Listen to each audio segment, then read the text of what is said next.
guys! Welcome back to my YouTube channel. So, ngayon guys ay pag-usapan naman natin ngayon yung update doon po sa pag-uusap nila ni Papa at saka ng may-ari doon sa DAR. So, nakabanggit ko noon sa nakaraan kong vlog guys na magkaroon sila ng pag-uusap ngayong darating na July 2. So, dumating na yung July 2 na which is yun yung pinakahihintay namin na araw na doon na magdedesisyon kung talagang mapapaalis na kami dito or mag-stay pa ba kami dito. So, kasi guys, gusto lang naman namin yung peace of mind ba na hindi na muna namin iisipin kung saan kami pupunta, kung saan kami lilipat. So, kaya nga gusto namin malaman na noon sanang July 2. Kaso lang guys, hindi sumipot kasi yung abogado. So, sabi daw ay wala daw masakyan. So, hindi ko naman alam guys kung taga saan yung abogado. Basta hindi daw dumating kasi na walang masakyan. So, yun ay hindi ko talaga alam kung ano ba talaga yung mangyayari. So, talagang napakagulo. So, sa ngayon ay dito pa rin muna kami sa aming bahay. Hindi pa kami umalis. Kaming tatlo na pamilya, hindi muna kami umalis.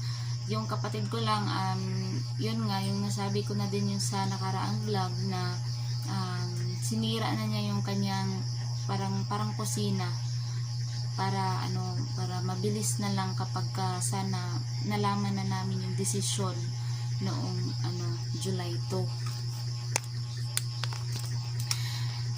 Kaso lang guys, hindi talaga nangyari.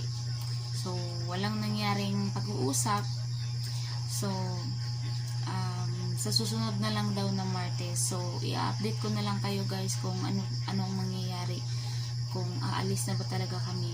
Basta, isa lang yung masabi ko, wala naman kaming magagawa dahil lupa nila ito.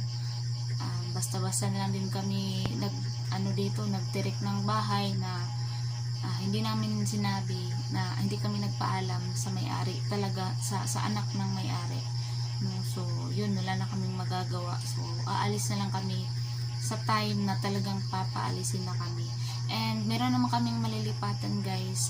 Una, doon sa isang lupa na doon sa lupa na nabili namin. Siguro magtayo na lang kami doon ng kubo. Pero nag-offer din yung ninang namin na doon muna kami sa kanyang kubo din. Meron siyang pangalawang bahay kasi parang kubo lang siya para hindi na kami magbabayad ng upa, para makapag-ipon kami at makapagpatayo daw kami ng bahay doon sa nabili naming kaunting lupa. So guys, doon naman sa baboy, 'di ba? May nasabi akong baboy na nanganak nung sa nakaraan kong vlog. 9 yung anak niya, pero ngayon po ay ang natira na lang talaga na malulusog, malalakas ay na lang 5 peraso na lang na okay naman siya guys. Wala man ako nakikita na na mga mahina, lahat naman sila ay mga malulusog at malalakas. Sana guys, yun na yun, sana magiging healthy hanggang sa paglaki nila para makikita din kami doon sa mga biik. So ayun guys, update ko na lang kayo sa susunod. Maraming salamat sa panonood. Bye!